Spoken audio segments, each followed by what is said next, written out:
A true story that still haunts me. University, 1996. Back in 96, when I was a sleep-deprived university student barely scraping by, I lived in a rundown apartment complex wedged between a liquor store and an abandoned laundromat.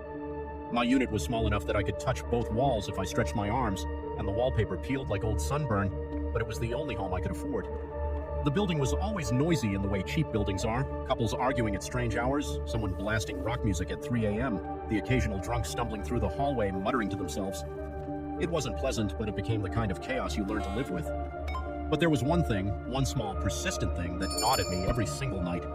Just as I'd try to drift off to sleep, a soft tapping sound would echo through the wall above my bed. Not loud, not aggressive, just steady. Too steady. It reminded me of someone walking in high heels, except muted, as if whoever or whatever was making the sound was trying to keep it quiet. Sneaky, intentional.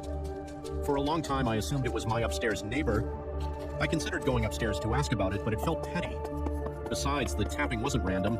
It had a rhythm to it, an odd repetitive pattern that never changed. Every night for almost a full year, it continued.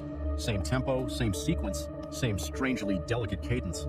No human gets bored enough to mimic the same rhythm for hundreds of nights in a row. Eventually, the tapping became almost familiar, annoying but familiar. I stopped trying to solve it.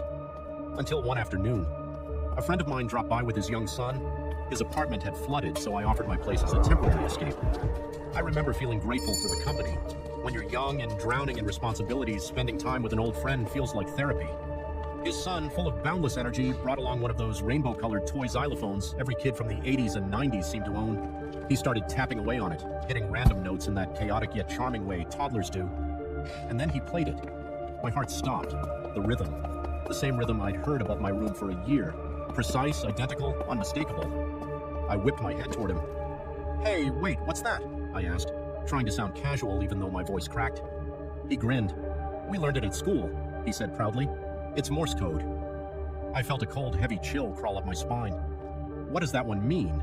I asked, even though I already knew I wasn't going to like the answer. Still smiling, the little boy chimed, "That one means help."